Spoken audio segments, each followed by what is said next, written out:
Warren Buffett drives a 2014 Cadillac XTS. Mark Zuckerberg wears the same gray t-shirt every day. Ingvar Kamprad, founder of IKEA and once worth $58 billion, flew economy class and drove a 1993 Volvo. These aren't random quirks. They're calculated decisions that explain why these individuals accumulated billions while others with similar incomes went broke. The term cheap carries negative weight in our culture. We associate it with deprivation, with missing out, with a scarcity mindset. But when you examine the financial mathematics behind certain frugal habits, something remarkable emerges. What appears cheap is actually the most expensive decision you can make.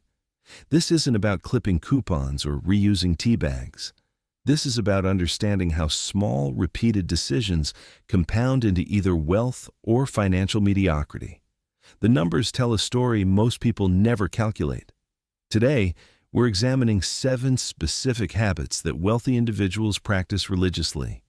Not because they're forced to, but because they've done the math. And once you see these calculations, you'll understand why what looks like cheapness is actually financial intelligence. The average American buys a new car every 6 years. The average millionaire drives the same vehicle for 10 to 15 years. This single difference creates a wealth gap of approximately $1.2 million over a working career. Here's the mathematics most people never calculate.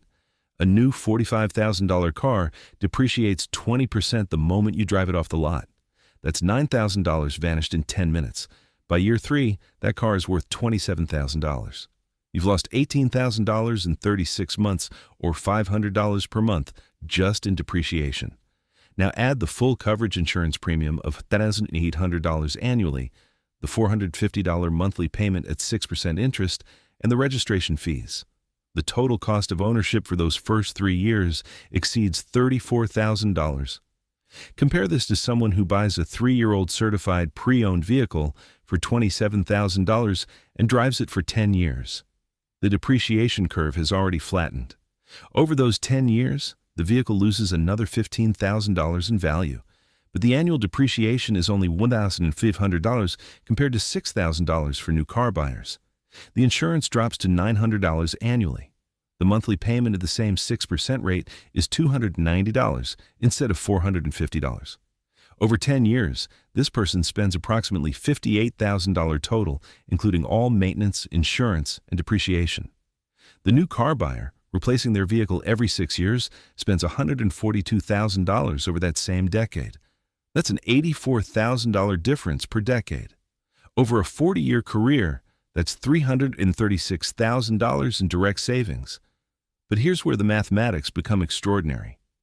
If you invest that $84,000 difference every decade at a conservative 8% annual return, compounding quarterly, by year 40, you don't have $336,000.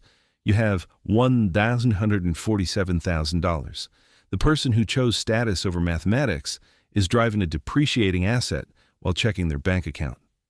The person who chose mathematics is checking their investment portfolio. This is why Sam Walton, founder of Walmart and worth $8.6 billion at his death, drove a 1979 Ford F-150 pickup truck. He understood that a vehicle is a tool for transportation, not a monument to ego. And monuments cost millions. The average household now carries 12 active subscriptions. Most people can name 6. This invisible drain costs $40 to $100 annually, and almost no one notices it leaving their account. Let's examine the standard subscription portfolio. Netflix, $15.49, Hulu, $17.99, Disney Plus, $13.99, Amazon Prime, $14.99, Spotify, $10.99, Apple iCloud, $2.99, Adobe Creative Cloud, $54.99, gym membership, $58. Meal kit service, $70 per week, averaging $280 monthly. Wine Club, $45. Audiobook subscription, $14.95. And cloud storage backup, $11.99. The monthly total, $517.38. Annually, $6,208. Most people justify each subscription individually. It's only $15. It's just $10. But they never calculate the aggregate impact. A wealthy individual asks a different question. What's the 30-year cost of this convenience? $208 invested annually at 8% return, compounded monthly, becomes $756,000 in 30 years. But here's what makes this particularly insidious. Subscriptions increase. Netflix was $7.99 in 2014. Today it's $15.49 for the standard plan. That's a 94% increase in 10 years. If all subscriptions increase at just 5% annually, your current $6,008 becomes $12,800 in 20 years. The wealthy approach subscriptions like a CFO managing departmental budgets. They audit quarterly. They ask, am I using this? Is there a free alternative? Can I share this cost? Most importantly, they calculate opportunity cost. That $570 monthly subscription budget represents $570 not earning compound interest. Over 40 years at 8% return, that $570 monthly investment becomes $1.82 million. Every subscription you maintain is a vote for consumption over wealth building. The question isn't whether you can afford it. The question is, what are you not building because you chose this convenience? This is why Charlie Munger lived in the same house he bought in 1959 for $31,500. He understood that every dollar spent on lifestyle inflation was a dollar not compounding in investments. His net worth at death, $2.6 billion. The smartphone upgrade cycle has conditioned us to believe our 18-month-old device is obsolete. Apple, Samsung, and carriers have built their revenue models on this manufactured urgency. The financial cost of this conditioning exceeds $280,000 over a lifetime. Here's the calculation most people never perform. The average flagship smartphone costs $100–200. The average upgrade cycle is 24 months. Over 40 years, that's 20 phone purchases totaling $24,000 in direct costs. But the actual cost is significantly higher. Most people finance these devices through carrier plans that appear to cost only $33 per month. What they don't calculate is the interest embedded in the plan, the forced premium data packages, and the insurance riders. The true monthly cost, including the mandatory unlimited data plan at $85 and device insurance at $15, totals $133 monthly. Over 24 months, you're paying $392 for a $100 device. Now contrast this with someone who buys a previous generation flagship phone outright for $600 and uses it for 4 years. They pair this with a $40 monthly MVNO plan offering the same network coverage. Their 4-year cost, $2,120. The 2-year upgrade cycle person spends $6,284 over those same 4 years. That's a $3,864 difference every 4 years. And over 40 years, the difference is $640 in direct costs. Invested at 8% annual return, that becomes $280,000. But there's a secondary cost most people miss, the cognitive burden of constant upgrading. Every new phone requires setup time, learning new interfaces, transferring data, and dealing with inevitable bugs. The wealthy value their time differently. They ask, what's the opportunity cost of these 3 hours? For someone earning $200,000 annually, 3 hours represents approximately $300 in lost productivity. Multiply that by 20 upgrades over a lifetime, and you've lost $6,000 in productive time, not counting the stress and distraction of the process. This is why wealthy individuals often use phones that are 3 to 4 generations old. The phone isn't a status symbol. It's a communication tool, and tools don't require constant replacement unless broken. The mathematics are undeniable. Every upgrade you delay is approximately $7,000 in future wealth created. The average American household spends $3,500 annually dining out. Upper middle-class households spend $7,200. The wealthy spend far less, not because they can't afford restaurants, but because they've calculated the 30-year cost. Here's the mathematics that explains why personal chefs are cheaper than casual dining. A typical dinner at a casual restaurant like Chipotle, Panera, or a local bistro costs $35 for 2 people. Add drinks, tax, and tip, it's actually $47. Do this 3 times weekly, and you're spending $732 annually. The same meals prepared at home cost approximately $12 in ingredients. That's a $35 difference per meal, or $5,460 annually. Most people stop the calculation here, but the wealthy continue. What's the 30-year compounded value of $5,460 annually at 8% return? The answer, $681,000. But the calculation goes deeper. Restaurants optimize for taste, not nutrition. The average restaurant meal contains 1,200 calories, 60% more than necessary.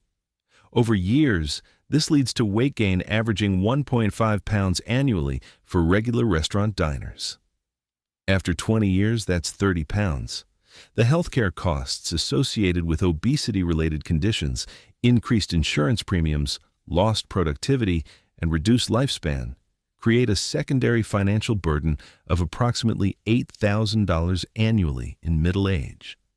Over 20 years, that's an additional $160,000 in healthcare costs, not counting the lost quality of life. The total financial difference between someone who dines out regularly versus someone who cooks at home, $841,000 over 30 years. This is why wealthy individuals often have meal planning systems, batch cooking schedules, and organized kitchens. They're not being cheap. They're being strategic. There's also a time argument many make, but restaurants save time. Let's examine this mathematically. A restaurant meal requires 15 minutes drive time, 10 minutes ordering and waiting, 45 minutes eating, and 15 minutes driving home. Total, 85 minutes. A home-cooked meal requires 25 minutes preparation, 30 minutes cooking, and 30 minutes eating. Total, 85 minutes, but you've saved $35 and consumed 400 fewer calories. The time argument collapses under examination. The real issue is convenience preference, not time scarcity. Warren Buffett is famous for eating McDonald's breakfast daily. Cost, $3.17. Many mock this as cheap behavior from someone worth $120 billion, but Buffett has calculated something most people miss. Consistency, speed, and cost control compound over time. If he ate a $15 hotel breakfast instead, that's $11.83 daily, or $43.18 annually. Over 60 years of his investing career, that's $259,180. Invested at his average 20% annual return, that breakfast difference would be worth $471 million. The lesson isn't to eat McDonald's. The lesson is that wealthy individuals calculate the lifetime cost of every recurring habit. The average upper-middle-class professional maintains 3 to 4 expensive hobbies simultaneously. Golf membership, $300 to $600 annually. Skiing season pass and trips, $2,800 annually. Cycling gear and events, $200 annually. And photography equipment, such $500 annually. Total, $91,100 annually. Wealthy individuals typically maintain one primary hobby. They understand that depth compounds value, while breadth compounds costs. Here's why the mathematics favor focus. A golf membership at $3,600 annually includes range access, playing privileges, and often dining discounts. If you play twice weekly, your cost per round is $34. But if you also maintain skiing, cycling, and photography hobbies, your golf frequency drops to once weekly. Your cost per round is now $69. The equipment sits unused 75% of the time. You're paying for access, not usage. This pattern repeats across all hobbies. The ski gear used 5 times annually costs $560 per use. The camera equipment used monthly costs $125 per shooting day. Compare this to someone who plays golf 3 times weekly. Same $3,600 membership, but 156 rounds annually. Cost per round, $23. They become skilled, build relationships, and extract full value from the investment. Over 30 years, the multi-hobby person spends $273,000 on recreational pursuits while achieving mediocrity in each. The focused hobbyist spends $108,000 and achieves mastery in one area. That $165,000 difference, invested at 8% return, becomes $2.06 million. But the mathematics go beyond direct costs. There's cognitive burden, storage costs, insurance, maintenance, and opportunity cost.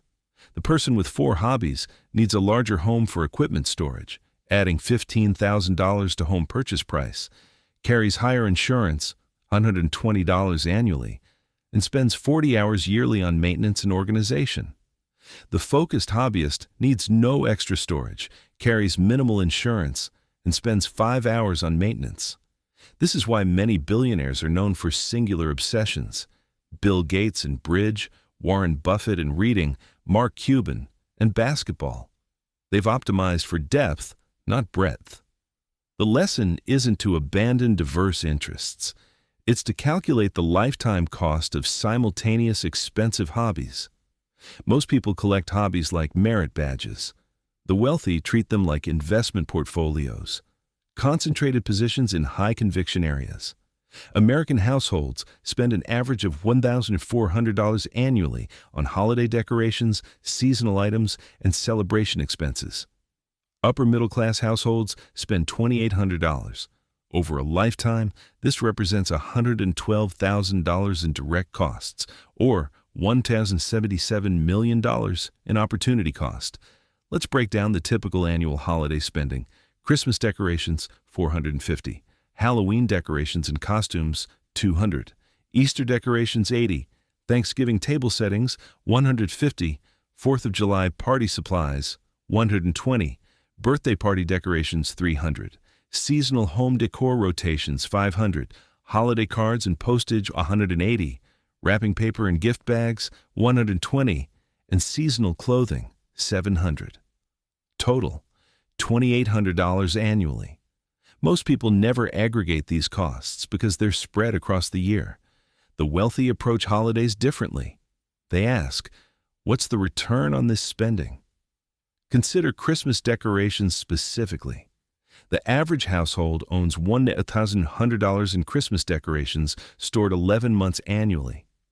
In a 2,000 square foot home, that storage requires 40 square feet of space. In a $350,000 home, 40 square feet represents $7,000 in real estate value, dedicated to storing items used 4 weeks yearly. The mathematics, $7,000 in real estate capital tied up, earning 0% return, to store items that depreciate 10% annually. Over 20 years, you've lost $10,400 in stored value, plus the opportunity cost of that $7,000 invested at 8%, which would have become $32,600. Now multiply this across all seasonal decorations. You're dedicating 120 square feet to items used fractionally. That's $21,000 in home value, or $98,000 in 20-year opportunity cost. Wealthy individuals often practice zero decoration households. Their homes maintain consistent, elegant aesthetics year-round. No seasonal rotations, no storage needed, no maintenance burden. When they do celebrate holidays, they focus on experiences, not displays. A family dinner costs $80 in ingredients. An elaborate decoration display costs $450 and requires 6 hours of setup and teardown. The time calculation matters. 6 hours at an effective hourly rate of $150 for high-earning professionals represents $900 in opportunity cost. Total holiday display cost, $1,350 for something that will be discarded in 4 weeks. Over 40 years of holidays, that's $54,000 in direct costs and opportunity cost. Invested at 8%, that becomes $850,000. This is why Mark Zuckerberg's home, despite his $100 billion net worth, is famously minimal. No seasonal decorations, no elaborate displays. He's calculated that every dollar on decorative items is a dollar not compounding in investments or funding innovation. The counterargument is emotional. But holidays are about memories, not money. This deserves examination. Research shows that children's holiday memories center on family time, traditions, and experiences, not decoration volume. A study tracking 1 to 200 adults' childhood holiday memories found that 87% of recalled moments involved activities, baking, games, conversations, while only 4% mentioned decorations. The irony: parents spend $2,800 annually on decorations children won't remember, while the memorable experiences, cooking together, game nights, conversations, cost nearly nothing. The lesson isn't to eliminate holiday joy. It's to calculate whether joy comes from spending or from presents, and to understand that every decoration purchased is future wealth sacrificed. The average reader purchases 12 books annually at $18 each, 216. The average professional development budget adds another 6 books at $28 each, 168. The audiobook subscription adds 180. Total, 564 annually. Wealthy individuals read significantly more, but spend significantly less. They use libraries. This sounds absurd. Why would a millionaire use a free public service? Because they've calculated the mathematics of knowledge acquisition versus knowledge ownership. Here's the calculation. 564 annually over 40 years equals $22,560 in direct costs. Invested at 8% return, that becomes $163,000. But the calculation goes deeper. The average book is read once. After reading, it sits on a shelf, occupying space. The average reader owns 240 books occupying 60 square feet of wall space. In a $350,000 home, that's $10,500 in real estate value dedicated to decorative storage. The opportunity cost, $10,500 invested at 8% for 30 years, becomes $106,000. Compare this to the library user: zero acquisition cost, zero storage cost, unlimited selection. And here's what most people miss. Libraries now offer digital borrowing, audiobooks, and rapid delivery services. You can own any book for 2 to 3 weeks, which is longer than most people take to read it. The argument against libraries usually involves availability. But I have to wait for popular books. Let's examine this mathematically. The average wait time for a bestseller at a library is 3 weeks. If you read one book monthly, waiting 3 weeks means reading it in month 2 instead of month 1. Over a year, you've consumed the same 12 books, but 3 and 6 weeks later. The question is: reading The Subtle Art of Not Giving a F*** in February instead of January worth $164,000 over a lifetime? But the real argument against libraries is psychological, not practical. Book ownership signals intellectualism. Bookshelves photograph well. They communicate identity. Wealthy individuals ask, am I buying this book to read it or to signal that I've read it? This is why Bill Gates is known for borrowing books from friends, despite being worth $128 billion. Warren Buffett has a library card. They've separated knowledge acquisition from status signaling.